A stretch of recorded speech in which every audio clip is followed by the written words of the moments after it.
হযরত সুলতান মাহমুদ গজনবী বড় মুসলিহ মানুষ ছিলেন, সালেহ মানুষ ছিলেন, আল্লাহ তাআলার ইবাদতে মশগুল থাকতেন। সুলতান মাহমুদ গজনবী রহমতুল্লাহ আলাইহি বলে, আমি একদিন তাহাজ্জুদ নামাজ পড়ার জন্য আমার ঘর থেকে বের হয়েছি। তাহাজ্জুদের নামাজটা যখন পড়ে, ওযুটা করতে ঘর থেকে যে সময় বের হয়, উনি বলেন রাত্র বড় গভীর, তখন রাস্তাঘাটে কোনো মানুষ নাই।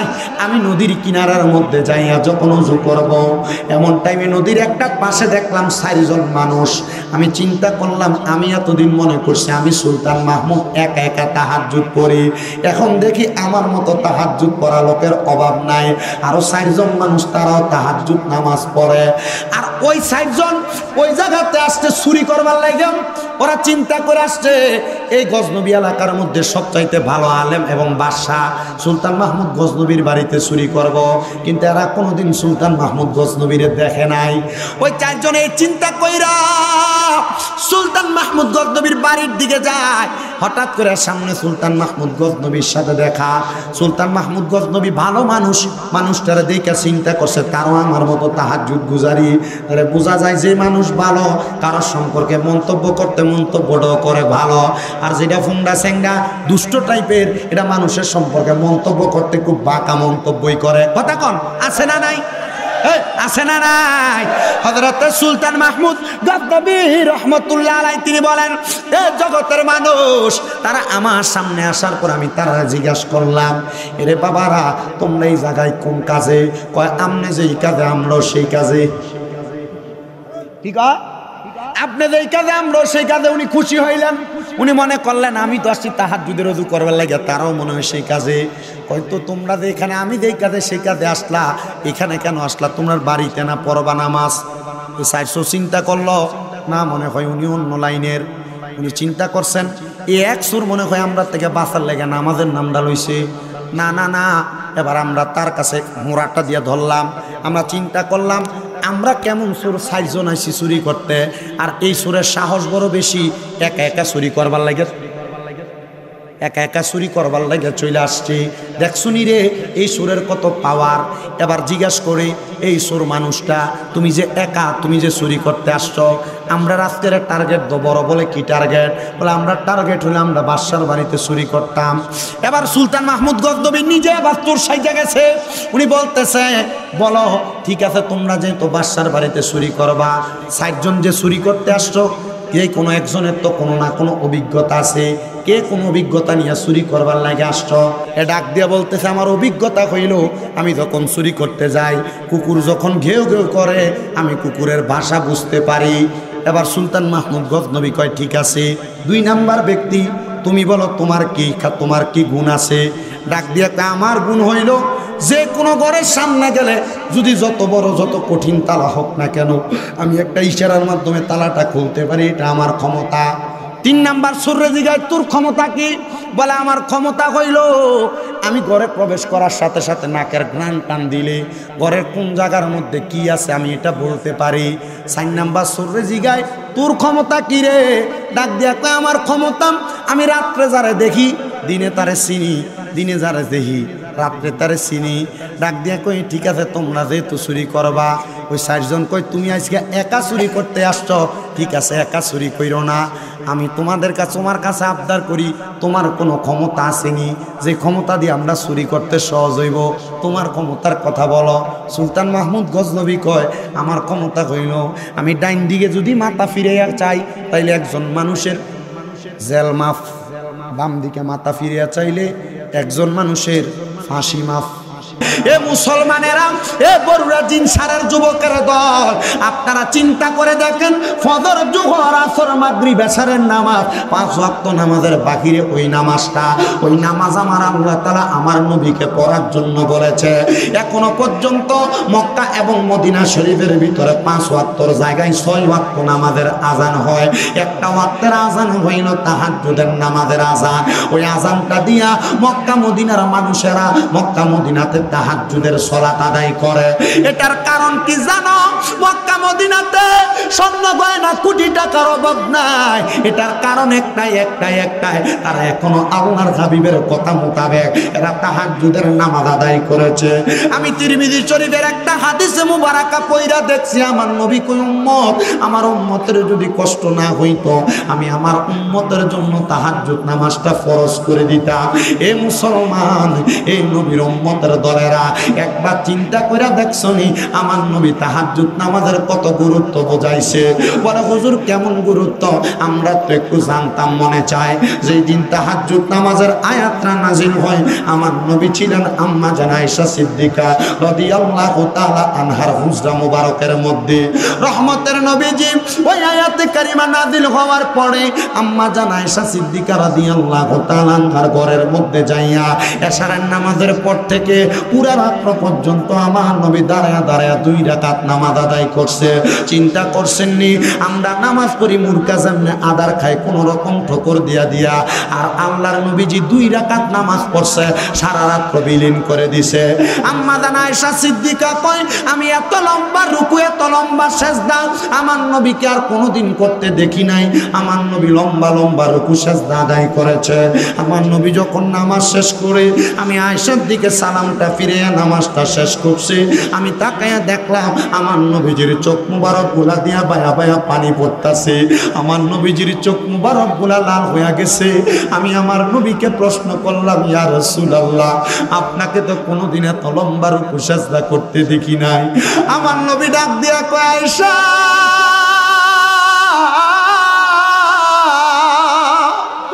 ও আয়েশা রে, আমার আল্লাহ বলছে রে, আমি নবী যদি তাহাজ্জুদের নামাজ পড়ি আমার অতি সত্তর মাকামে মাহমুদ প্রশংসার জায়গা দান করবে। আয়েশা, আমি নবী যখন দুনিয়াতে থাকবো না আমার উম্মতের আমি নবীর কথা মোতাবেক তাহাজ্জুদের নামাজ আদায় করবে। আমি আমার আল্লাহ তাআলার কাছে নামাজ আদায় কইরা দোয়া করছি, আল্লাহ আমার উম্মত যদি তাহাজ্জুদের নামাজ আদায় করে আপনি আমার উম্মতের কি দান করবেন? আম্মা জান আয়েশা কয় নবী গো, আমি জানি আপনি নবীর দোয়া আমার আল্লাহ তাআলা ফিরাইতো না, কারণ আপনি নবীর একটা উপাধি হইল মুস্তাজাবাতুদ দাওয়াত। আপনি নবী কোন দোয়া করলে আল্লাহ দোয়া কবুল করে নাই। রহমতের নবী জানে আয়েশা রে, আমি নবী যখন আমার আল্লাহ তাআলার কাছে কান্না করে করে দোয়া করলাম রে, আমার আল্লাহ তাআলা আমি নবীর দোয়াটা কবুল করছে। আমার উম্মত তাহাজ্জুদের নামাজ পড়া আমার আল্লাহর কাছে যা চাইব আমার আল্লাহ তাআলা আমার উম্মতের তাহা দান করে দিবে। জোরে জোরে বলেন সুবহানাল্লাহ। এ দুনিয়ার মুসলমান, এ নবীর উম্মতের দল, এ জিনসারের বাবারা, পর্দার অন্তরালের মা, রাত্রে বুঝে তোমার ঘুম হয় না, দাড়ি পাকা মুরব্বী বাবারা, রাত্র 2টা-3টার মধ্যে যদি ঘুমটা ভাঙ্গা যায় আর ঘুম তোমার আসে না, ঘুমটা ভাঙ্গা যাওয়ার পর আর ঘুমাইতে পারো না, তোমার কাছে চৈতারণা লাগে।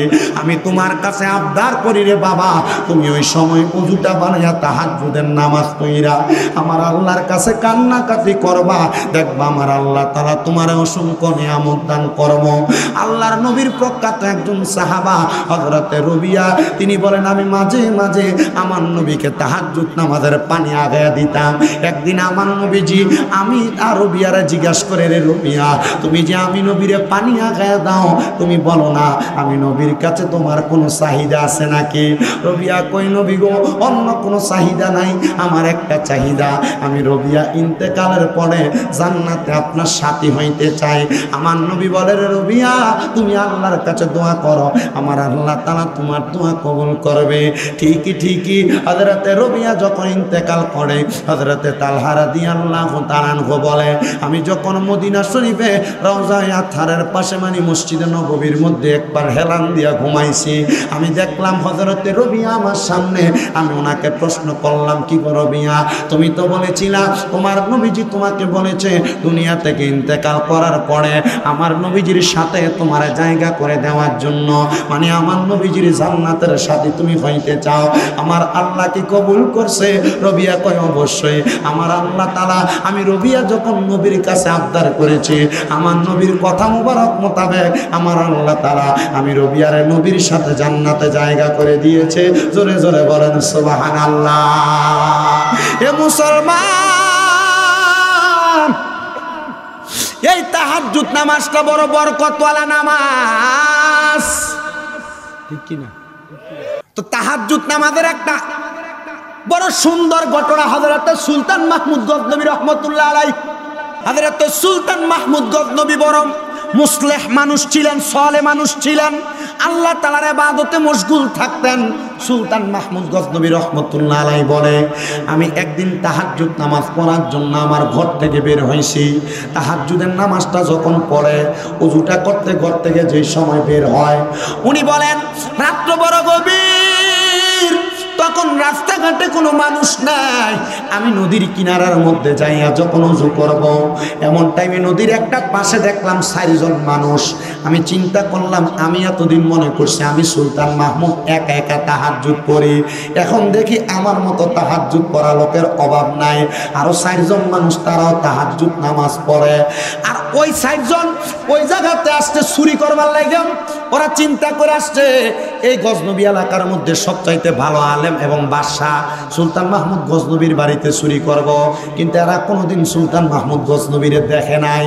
ওই 4 জনে এই চিন্তা কইরা সুলতান মাহমুদ গজনবীর বাড়ির দিকে যায়। হঠাৎ করে সামনে সুলতান মাহমুদ গজনবীর সাথে দেখা। সুলতান মাহমুদ গজনবী ভালো মানুষ, মানুষটারা দেখে চিন্তা করছে তারও আমার মতো তাহাজ্জুদ গুজারি। তাহলে বোঝা যায় যে মানুষ ভালো, কারোর সম্পর্কে মন্তব্য করতে মন্তব্যটাও করে ভালো, আর যেটা ফুংডা স্যাংডা দুষ্ট টাইপের, এটা মানুষের সম্পর্কে মন্তব্য করতে খুব বাঁকা মন্তব্যই করে। কথা কন আছে না নাই?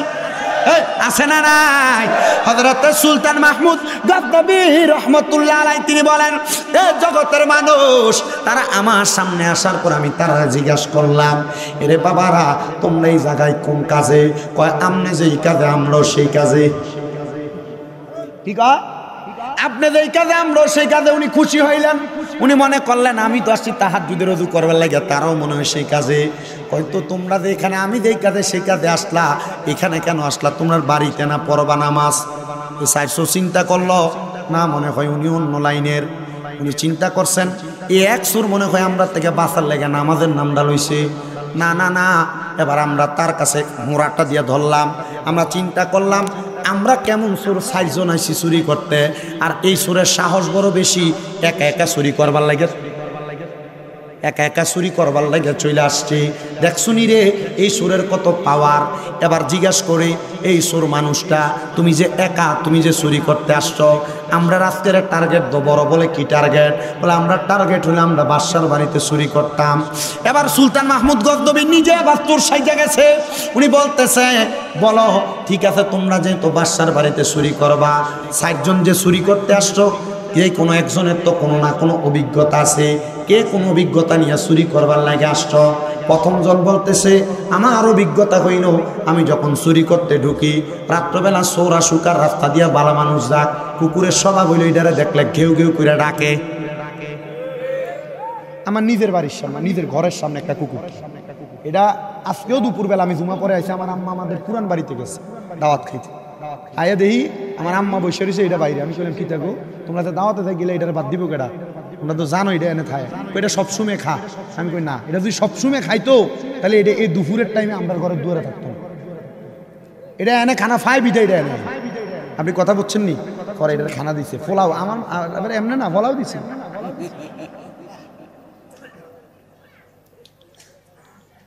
তো কুকুর এটা মানুষের থেকে, মানুষ তো আশরাফুল মাখলুকাত ভালো, কিন্তু মানুষ রূপী শয়তান আছে না অনেক, আপনার লগে চলে ফেশন দিয়ে আপনার আঘাত করে, বেইমানিটা আপনার লগে করে। কিন্তু কুকুররা আপনি খাওয়াই দেখেন এটা বেইমানি করতো না, ঠিক আছে না? এটা জীবনে বেইমানি করবে না। আমি রাত্র 2টা 3টা 4টায় যদি মোটরসাইকেল নিয়ে ঢুকি, হু হু করতে করতে দৌড়ে কোথা থেকে জানি চলে আসবে না। আমি দেখি এটা, আমি আমার পর্যবেক্ষণে দরজা খুলছি, আমার ঘরের দরজা খোলা, এটা চলে যাবে। মাহফিল থেকে এসে বদরের সময় ঘুমাইছি, 2টায় 1টায় উঠবো না, দরজা খোলায় চলে যাবে। এরপর আইসা আবার দুপুরের টাইমে খানার টাইমে হাজির। আমি নিজে ডাক দিই আমার বাড়িটার পর্যন্ত, আমি নিজে এটা খানা দেই তাড়াতাড়ি, এটা খানা পাই বিদায় আসে। তো কুকুর যখন আপনি লালন পালন করবেন এটা দেখবেন আপনার নিজের কাজে সহযোগিতা করবে। তো এটা কি, এটা আজকেও দুপুরবেলা আমি যখন ঘুমাইছি শুইছি একটু, এটা দিয়ে ঘেউ ঘেউ করে। আমি আমার মারা করলাম এটা দৌড়াও না বেটি তাড়াতাড়ি, আরে ওই ফুলের হেফার থেকে কুত্তে একটা এদিকে দৌড় মারে, মারলে এটা ঘেউ ঘেউ করে এটা দৌড়ানি মারে। তো যেই কথাটা বলতেছিলাম, ওই 4 সুরের স্বভাব সুলতান মাহমুদ গজনবী দিগায়, তুমি যে চুরি করতে আসছো তোমার কোন অভিজ্ঞতা নিয়ে চুরি করতে আসছো? এ ডাক দিয়ে বলতেছে আমার অভিজ্ঞতা হইল আমি যখন চুরি করতে যাই কুকুর যখন ঘেউ ঘেউ করে আমি কুকুরের ভাষা বুঝতে পারি। এবার সুলতান মাহমুদ গজনবী কয় ঠিক আছে, 2 নাম্বার ব্যক্তি তুমি বলো তোমার কি গুণ আছে? ডাক দিয়ে আমার গুণ হইল যে কোনো ঘরের সামনে গেলে যদি যত বড় যত কঠিন তালা হোক না কেন আমি একটা ইশারার মাধ্যমে তালাটা খুলতে পারি, এটা আমার ক্ষমতা। 3 নাম্বার সুরে জিগায় তোর ক্ষমতা কি? বলে আমার ক্ষমতা হইল আমি ঘরে প্রবেশ করার সাথে সাথে নাকের ঘ্রাণ টান দিলে ঘরের কোন জায়গার মধ্যে কি আছে আমি এটা বলতে পারি। 4 নাম্বার সুরে জিগায় তোর ক্ষমতা কি রে? ডাক দিয়া কয় আমার ক্ষমতা আমি রাত্রে যারে দেখি দিনে তারে চিনি, দিনে যারে দেখি রাত্রে তারে চিনি। ডাক দিয়া কই ঠিক আছে তোমরা যেহেতু চুরি করবা, ওই 4 জন কই তুমি আজকে একা চুরি করতে আসছো, ঠিক আছে একা চুরি কইরো না, আমি তোমার কাছে আবদার করি তোমার কোনো ক্ষমতা আসেনি যে ক্ষমতা দিয়ে আমরা চুরি করতে সহজ হইব, তোমার ক্ষমতার কথা বলো। সুলতান মাহমুদ গজনবী কয় আমার ক্ষমতা হইল আমি ডাইন দিকে যদি মাথা ফিরে চাই তাইলে একজন মানুষের জেল মাফ, বাম দিকে মাথা ফিরিয়া চাইলে একজন মানুষের ফাঁসি মাফ। সোরেরা কয় রে ছুরি ধরা খাইলে তো হয় জেল হইব নয় ফাঁসি হইব, এটারে লগে লই আজকে ছুরিটা সুবিধা হইব বাদশার বাড়ি। আরো আপনার কি কষ্ট হইতেছে? সুলতান মাহমুদ গজনবী উঠছিল কি নামাজ পড়বার লাগিয়া? সাক্ষাৎ দিছে কার লগে? সুরের লগে। একটু মনোযোগ দিয়া শুনবেন, এ 4 সুর আবার কেমন ওলি হয় এটা শুধু একটু বুঝাইতেছে আপনার। এ 4 সুর ব্যক্তি সুলতান মাহমুদ গজনবী শহরে নিয়ে প্রবেশ করলেন। প্রবেশ কইরা বাদশার ঘরের সামনে এবার কুকুর ঘেউ ঘেউ করে। সুলতান মাহমুদ গজনবী দিগায় এ কুকুরের ভাষা বুঝনেওয়ালা তুমি বলো কুকুর ঘেউ ঘেউ করে কি কইছে? এবার ওই ব্যক্তি ডাক দিয়া কয় ও আমাদের সাথী, এই কুকুর ঘেউ ঘেউ করে বলছে দেখ শুনি 4 সুর বাদশারে লগে কইরা বাদশার বাড়িতে যায় চুরি করতে। এই কুত্তাটা মনে হয় আবে তাবে কথা কয়, এই জন্য আসলে কি কুত্তা আবে তাবে কথা কয় না, কুত্তার কথা ঠিক হয়ে আছে, কুত্তার কথা ঠিক হয়ে আছে, কিন্তু ওই 4 সুরে কুত্তার ভাষা বুঝছে না, কুত্তার হাকিকত বুঝে নাই এবং সুলতান মাহমুদ গজনবীর হাকিকত বুঝে নাই। এবার ডাক দিয়ে কয় এ কুকুরের মতো রইল। এবার 3 চোর এবার 4 চোর সহ উনি একসাথে প্রবেশ করলেন বাদশার ঘরের সামনে। যে তালা কেমনে খুলবো, ওই তালার সামনে যেই চোর তালা খুলতে পারে কি ইশারার মাধ্যমে জানি তালাটা খুইলা ফালাইছেন। পরে যাইয়া যিনি গ্রানের মাধ্যমে কি পাওয়া যায় সব তালাশ করছে, উনি গ্রানের মাধ্যমে সব বাইর করে ফেলছে। সব কিছু বাহিরে কইরা একসাথে একটা ঘরের মধ্যে নিয়ে যখন ঢুকছে, এমন টাইমে সুলতান মাহমুদ গজনবী ঘরের বাহিরে উনি শুনতে পাইলেন চারদিকে ফজরের আজান হয়ে গেছে, তাহাজ্জুদের সময় আর নাই। উনি চিন্তা করলেন তাহাজ্জুদের নামাজ ছেড়ে দিলাম, ফজরের নামাজ কিন্তু ছাড়া যাবে না। উনি এই চিন্তা কইরা 4 চোরের এক ঘরে আটকায়া দরজাটা বন্ধ করে দাঁড়াইছে নামাজ পড়বার লাইগা। ফজরের নামাজটা শেষ কইরাম রাজপ্রাসাদের মধ্যে সুন্দর বিচার কার্য, রাজবাড়িতে চুরি করতে আসছে 4 চোর, তার বিচার হবে। 4 জনের একসাথে কাঠগড়ার মধ্যে দাঁড় করাইছে। কাঠগড়াতে দাঁড় করানোর পরে হযরতে বাদশাহ সুলতান মাহমুদ গজনবী বসে বিচার করবার লাগা, কিন্তু 4 চোর কাঠগড়ার মধ্যে কাঠগড়ার মধ্যে দাঁড়ায়া একজন মুস্কি মুস্কি হাসে আর 3 জন কান্দে। কান্দে কয়জন? হাসে কয়জন? কারণটা বুঝছেন নি? কারণ এর রাইতে যারা দেখে দিনে তারা চিনে। সুলতান মাহমুদ গজনবী কয় কি রে, তারা 3 জন চুরি করছে, তাদেরকে শাস্তি দেওয়া হবে, তারা তো কান্দে, তুই হাসস কেন? বাদশা মনে আসেনি রাত্রে বলছিলাম আমি রাতে যারে দেখি দিনে তারে চিনি। বাদশা আপনি নাফরমানিটা কেমনে করছেন?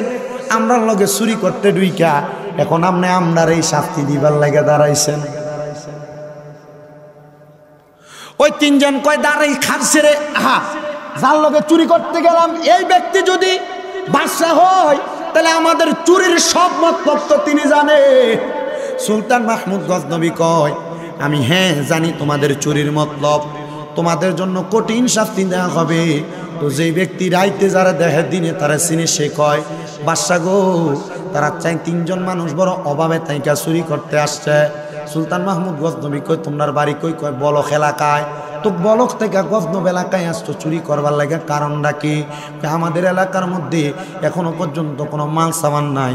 সুলতান মাহমুদ গজনবীকে আমি মুরাকাবা করে দেখলাম, আসলে তাদের এলাকার মধ্যে কোনো মাল সামান নাই, তারা অভাবের তাড়নায় চুরি করবার লাগে আসছে। যদিও তারা পূর্বে চোর ছিল, এখন অভাবের কারণে তারা চুরি করতে নামছে। আগে চুরি করছে, মাঝখান দিয়া চুরি বন্ধ ছিল, অভাব থাকার কারণে তারা চুরি করতে এলাকায় আসছে। সুলতান মাহমুদ গজনবী রে এবার ওই চালাক লোকটা ডাক দিয়া কই হুজুর আপনার বাম দিকে কি যেন একটা দেখা যায়, আপনি একটু তাকান না। সুলতান মাহমুদ গজনবী তাকে দেখে, বাম দিকে তো দেখা যায় না, কই দেখি না। এবার কয় হুজুর বাম দিকে না তো, আমি বলছি ডান দিকে। ডান দিকে তাকানোর পরে ওই চালাক চোরটা ডাক দিয়ে বলতেছে হুজুর আপনি না কইছেন আপনার ক্ষমতা, ডান দিকে তাকাইলে জেল মাফ, বাম দিকে তাকাইলে হাজত মাফ, মানে ফাঁসি মাফ।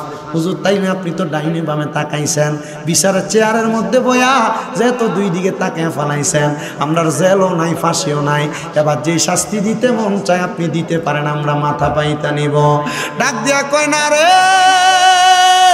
তোমাদের প্রতি আমি আহসান করতেছি রে, সামান্য সময় গত রাত্রে আমি তোমাদের সাথে কাটানোর কারণে আমি তোমাদের প্রতি মায়া কইরা তোমাদেরকে ক্ষমা করে দিলাম। ওই সাইসুর ডাক দিয়া কই আমরা একটা চিৎকার মেরে আল্লাহু আকবার কইয়া কাঠগড়ার মধ্যে আল্লাহর কাছে একটা সেজদা দিছি। সেজদাটা দিয়ে আমার আল্লাহর কাছে কইছি আল্লাহ দুনিয়ার একটা এলাকা গজনবের বাদশা যদি এক রাত্র আমাদের সাথে থাকার কারণে আমাদেরকে চুরির দায় থেকে মাফ করতে পারে, আমরা চাই সুরে এখন থেকে ওয়াদা করতেছি আল্লাহ তোমার সাথে যদি আমরা সারা জীবন রাত্রবেলা ইবাদত করে কাটাইতে পারতাম তাইলে তুমি আল্লাহ আমরা কত দয়া করতা, কত মায়া করতা। ও মুসলমানেরা চিন্তাটা আপনারা করে দেখেন, মাত্র এক রাত্র চার সুরের লগে কাটানোর কারণে চার সুরের মাফ করে দিছে। আর আপনারা যদি আমার আল্লাহরে রাত্রবেলা ইবাদত করে করে রাজি করতে পারেন, আমার আল্লাহ কত বড় দয়ার আল্লাহ। আল্লাহর নাম রহিম, আল্লাহর নাম রহমান। আমার আল্লাহ দয়া কইরা আমরা বান্দারে মাফ করতে পারে কি পারে না? এ মুহাব্বতে বলেন পারে কি পারে না? আরে তুমি কত বড় মহান আল্লাহ, বড়ই দয়াবান। তুমি কত বড় মহান আল্লাহ, দয়ার সীমা নাই। তুমি পাহাড় ভাঙ্গা সাগর করো, সাগর বইরা নগর করো। পাহাড় ভাঙ্গা সাগর করো, সাগর বইরা নগর করো। ধনীরে গরিবি বানাও, ফকিরকে বাদশাহ বলেন। ধনী রে গরিবি বানাও, ফকিরকে বাদশাহ। শুকরিয়া শুকরিয়া শুকরিয়া জানাই, তুমি কত বড় মহান আল্লাহ, দয়ার সীমা নাই। বলেন কত বড় মহান আল্লাহ, দয়ার সীমা নাই। আল্লাহ তোমার দয়ার নাই পারাপার, ও মহান আল্লাহ পরওয়ার তোমার দয়া নাই পারাপার, ও মহান আল্লাহ পরওয়ার। দয়া বরা তামাম জাহান, দয়া বরা তামাম জাহান, যেদিকে তাকাই শুকরিয়া শুকরিয়া শুকরিয়া জানাই। তুমি কত বড় মহান আল্লাহ, দয়ার সীমা নাই। তুমি কত বড় মহান আল্লাহ। এই জন্য মুসলমানেরা একটা বাদশা যদি এক রাত্রে থাকার কারণে চার চোরে মাফ করে দেয়, আমরা আল্লাহর বান্দারা দুনিয়ার জমিনের মধ্যে থাইকে আমার আল্লাহরে ডাকলে আমার আল্লাহ রাত্রবেলার ইবাদতের কারণে আমরারে মাফ করতে পারে কি পারে না?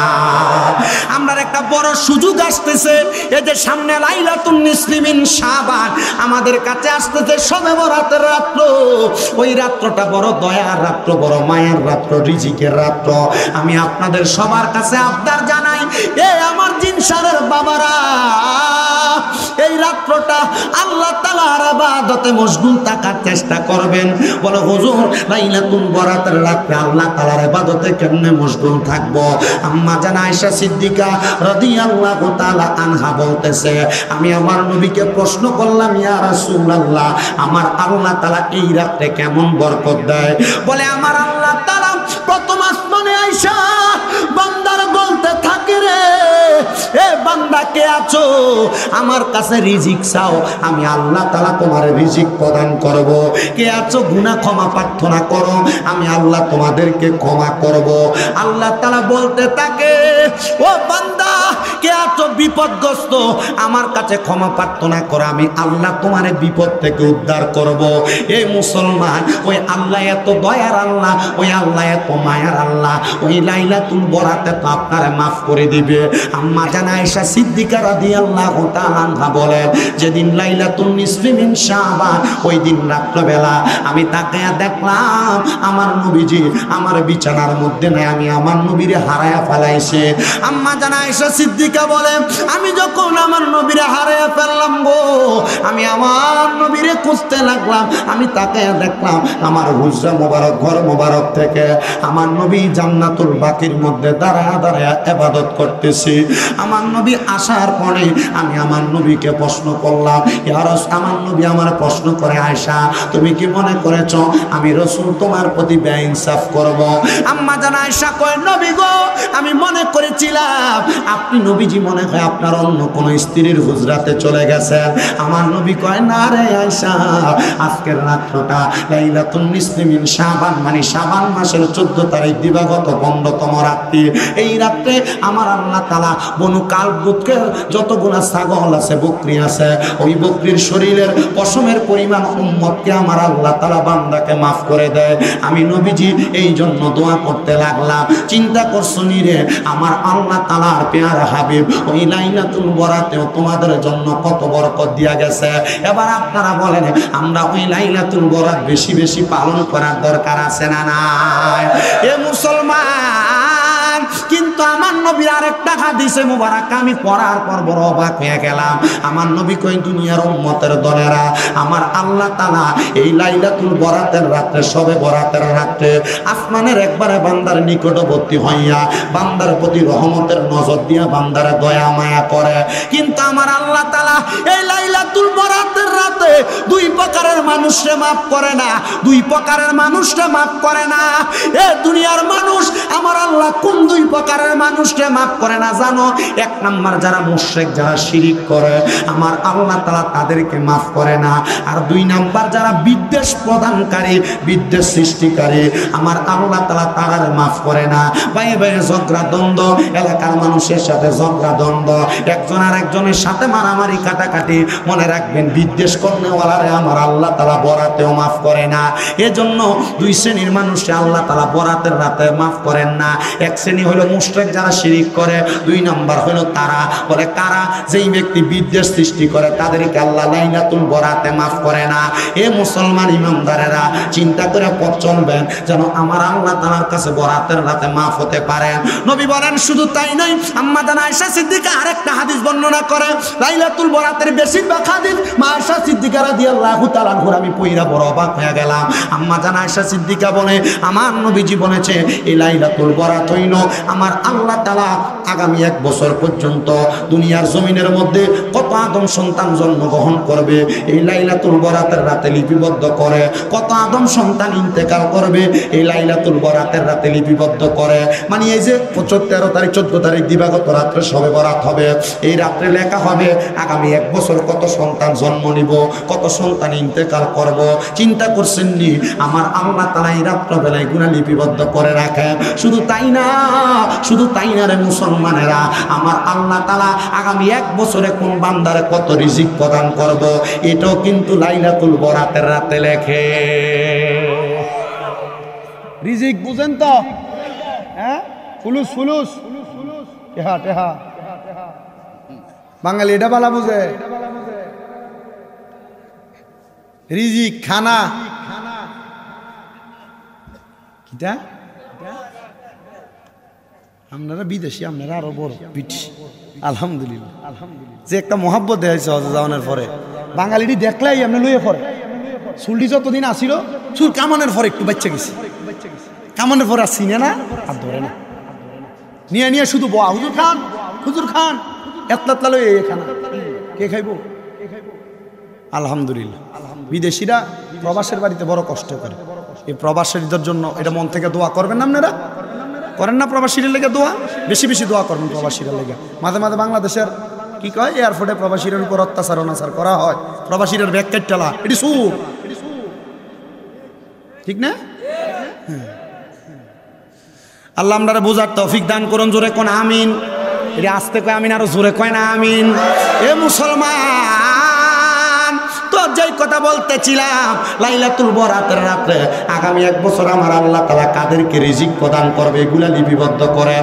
আপনাদের কাছে আবদার, পুরা বরাতের রাতটা আপনারা ইবাদতের মাধ্যমে কাটাইবেন। বলে কেমনে? উমুলাইলুহা ও সুনাহারুহা, রাতের ইবাদতের মাধ্যমে, দিনের বেলা রোজার মাধ্যমে। আমি আমার মা বোনদেরকে বলবো, এই যে ফেব্রুয়ারি মাসের 13 তারিখ, 14 তারিখ, 15 তারিখ, এই 3 দিন আপনারা রোজা রাখবেন। বলে কেন? এই 3 দিন রোজা রাখলে আইয়ামে বীজের রোজা আদায় হবে, লাইলাতুল বরাতের রোজা আদায় হবে। মা আয়েশা সিদ্দিকা বলে, আমার নবীর রমজান মাসের পরে এত বেশি রোজা আর কোনো মাসে রাখতে দেখি নাই, যত রোজা রাখতে দেখছি শাবান মাসে রাখতে। নবী এমন ভাবে রোজা রাখতে, একটানা রোজা রাখতে, আমরা মনে করতাম আমার নবী মনে হয় আর কোনোদিন রোজা ভাঙবে না। আবার আমার নবী মাঝে মাঝে রোজা ছেড়ে দিতেন, এমন ভাবে ছেড়ে দিতেন আমি মনে করতাম আমার নবী মনে হয় আর রোজা রাখবেন না। চিন্তা করছেননি এই রাতে যদি আপনার আল্লাহ তাআলা রিজিক নির্ধারণ করে আগামী 1 বছর আপনি কি কামাই করবেন, তাহলে এই রাতে যদি আমার আল্লাহ তাআলার ইবাদতের মধ্যে আপনারা মশগুল থাকেন, তাহলে আল্লাহ তাআলা ফেরেশতাদেরকে বলবো, দেখ ফেরেশতারা আমার বান্দা এই রাতে আমি আল্লাহ তাআলার কত টাকা রাখতেছে, আমি আল্লাহ তাআলার রিজিক দিতাম। ফেরেশতারা কইব, না আল্লাহ এরা সারা বছর নাফরমানি করছে, রিজিক দিয়েন না, কমায় দেন, কমায় দেন। আল্লাহ কইব, ফেরেশতা তাকে দেখো, সারা বছর নাফরমানি করার পর এখন দিয়ে আমার কাছে মাফ চাইতেছে। আমার আল্লাহ তাআলা ওই ক্ষমার মাধ্যমে লাইলাতুল বরাতে আপনি বান্দাদেরকে নিয়ামত প্রদান করবে। জোরে কোন সুবহানাল্লাহ, আর জবান খুলে বলেন না সুবহানাল্লাহ। আরেকটা জিনিস চালু রাখবেন, সবে বরাত আসলে দেখবেন আমরা এলাকাত নতুন নতুন ফতুয়া চালু হয়ে যায়। লাইলাতুল বরাতে হালুয়া রুটি খাওয়ানো এগুলা জায়েজ নাই, এগুলা হালুয়া রুটিটা চালু রাখবেন। বলে হুজুর কি লেগা? আরে হালুয়া রুটি দিয়া ছোট ছোট বাচ্চারা বোঝানো যায়। হালুয়া রুটিটার সময়টা যখন চালু হয়, যখন এই বাড়ি থেকে ওই বাড়ি হালুয়া রুটি দেয়, পোলাপান আনন্দ করে করে এইজন সেজনকে হাতে হাতে দেয়। এটার মাধ্যমে পোলাপান বোঝে হ্যাঁ সবে বরাত নাইছে। কি পোলাপান বুঝে 13 বছর পর্যন্ত এটা সবে বরাত কি বুঝে না, এটা বুঝে সবে বরাত মানে হালুয়া রুটি বিতরণ করা। কিন্তু 13 বছরের পরে এটা ইবাদতের মানিও বুঝে, কথা কন না ঠিক কিনা? তো 13 বছর পর্যন্ত হালুয়া রুটি দিয়া যদি এটারে সবে বরাত একটা জিনিস আছে বুঝাইতে পারেন, এরপরে না ফোলাটা হালুয়া রুটির মাধ্যমে সবে বরাতটা চিনবো। কিন্তু এটা দিয়া তো বেদাত ফতুয়া দিয়া সবে বরাত তো ফোলাফন্ডে বুলাইতেছে। সবে বরাতের রাইতো ডাইকে মসজিদে নেওয়া যায় না। এজন্য কোন আমরা যারা সুন্নি দাবি করি আমাদের প্রত্যেকের ঘরে ঘরে সবে বরাত হালুয়া রুটি চলবে, হালুয়া রুটি চলবে। আরে আস্তে কা হালুয়া রুটি খাওয়াইলে গুনাহ, গুনাহ। সাহাবায়ে কেরাম প্রশ্ন করি, ইয়া রাসূলুল্লাহ আইয়ুল ইসলামা খায়রুন, আপনার কাছে জানতে চাই ইসলামের মধ্যে উত্তম কাজ কোনটা? আমার নবী কয় ক্বালা তুতিমুত তাআম, অপরকে খাদ্য খাওয়ানো উত্তম কাজ। তো যদি কয় বেদাত, এরা কইবা খানা খাওয়ানি তো হারাম কাম না, ভালো কাম সব চাইতে। তা আমরা খানা খাওয়াই, অসুবিধাটা কি? ঠিক না? বেদাত ফতুয়া যদি দেয় বলে ঠিক আছে তোমার কাছে বেদাত, তুমি বেদাত করে খাও। যত সুন্নি পরিবার আছেন সমর্থ থাক আর না থাক, না থাকলেও তো যাক, এটা আল্লাহর শুকর। আল্লাহর কাছে এই রাতে চাইবেন সমর্থ যদি অল্প থাকে, কয়জন 1 কেজি আটা কিনবেন, 1 কেজি সুজি কিনবেন, কিনা 2-3টা পরিবার অথবা 2-3 জন মিসকিনকে, রাস্তার মুসাফিরকে হইলেও হালুয়া রুটি খাওয়াইবেন, জানান করে দিবেন হ্যাঁ সবে বরাত আইছে। শাবান মাসের 1 তারিখের থেকে হালুয়া রুটিটা আগে বাড়ি বাড়ি চলতো, এখন নতুন নতুন মৌলবী সাহেবরা ফতুয়াইয়া এটি উড়াই দিছে। এটা কিয়ামতের আলামত। তিরমিজি শরীফ 2211 নম্বর হাদিস, রহমতের নবীর ঘোষণা। কিয়ামতের পূর্বের আলেমরা দেখবা কি কি বইলা গেছে, নতুন আলেম তৈরি হয়ে যাবে, এরা ইয়ে ফতুয়া দিব। আগে যারা যা করে গেছে তারা ভুল ছিল। এটা একবারে ঠিক কিয়ামতের 15 আলামতের লাস্ট আলামতরা। পূর্বের আলেমরা হালুয়া রুটির রসুন কি আমরা বেটা মানুষ মানে যারা আমরা নর্মাল আম পাবলিক আমরা চালু করছিলাম? না না, হালুয়া রুটি এটা কিন্তু চালু করছে যে কোনো আলেমরাই করে দিয়ে গেছেন, যে কোনো ওলামাই কেরা মাসায়েখ আযমরা করে দিয়ে গেছেন, কিন্তু এটার বেদাত ছতুয়া দিয়ে বন্ধ করতে চায়। এবার কোন সুন্নিরার করে হালুয়া রুটি, সবে বরাতে হালুয়া রুটি, সিন্নি খাওয়া, কবরস্থান পরিষ্কার করা, মসজিদ সাজানো গুণ হইব? মারহাবা। আমরা মনে আছে আমরা নিজেরাই যে দুধের ডিব্বার মুখ কাটছিয়া ভিতরে মোমবাতি একটিকা মোমবাতি ঢুকে, আড়াই না ফেরিনিকা মোমবাতি ঢুকে, এটা হারিকেন বানায় আটতাম আমরা। এটাই তুমি মজা। এ ফোলা ফাইন্ডে এটা দিয়ে সবে বরাত আর আস্তে আস্তে বুঝবো কথা কয় না। এটা করান ফোলা ফাইনের এটি বুঝাইয়ান, এটি বুঝাইয়ান পোলা পাইনে তখন এইগুলো পোলা পান আস্তে আস্তে বুঝবো। হালুয়া রুটি রসুন চালু রাখেন, নিজের ফুতেরি দিয়ে হালুয়া রুটি বানাইয়া নিজের ফুতেরি দিয়ে দেয়াইবেন।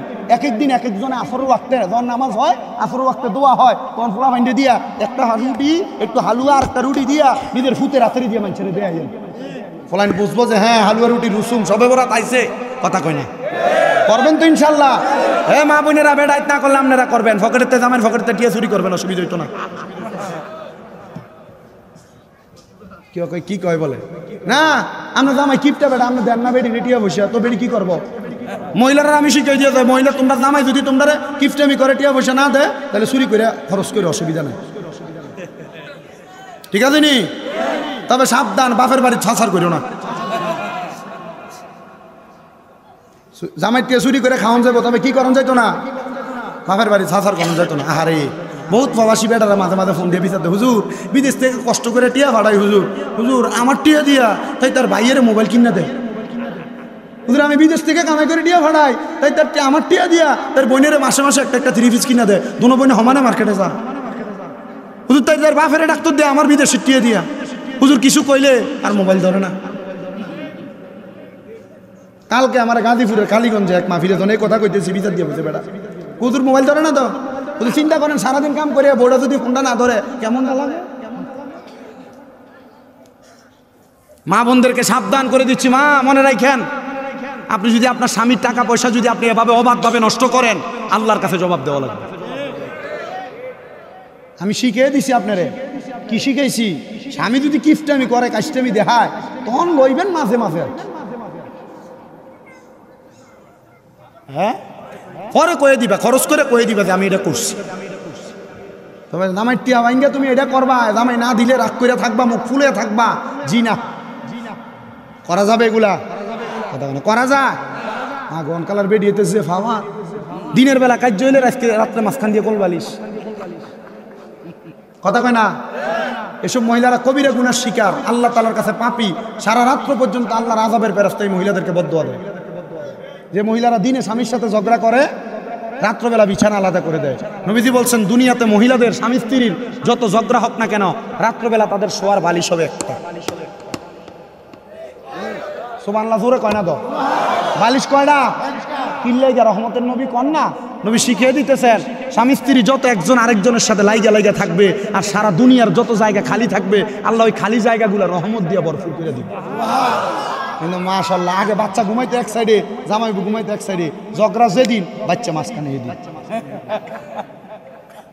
আমরা কথা কন না কা? কথা কি ঠিক না বেঠিক? ঠিক হইলেও কইবেন, বেঠিক হইলেও কইবেন। আমি গত অল্প কয়দিন আগে আমার এক ওস্তাদে আমার দাওয়াত দিয়ে নিছে, হুজুরের ভাই ভালো ওস্তাদ, নর্মাল ওস্তাদ না, কুমিল্লা আলিয়া মাদ্রাসার ওস্তাদ। হুজুরের ওস্তাদে নেওয়া নেই, আমি মোটামুটি এও ওয়াজি করছি। করার পরে হুজুরে আপনার মুহের ভিতরে রুমাল দিয়ে বইবে হনে নামার পরে তুই যে ওয়াজ করছ তোর কত শরম লাগছে না?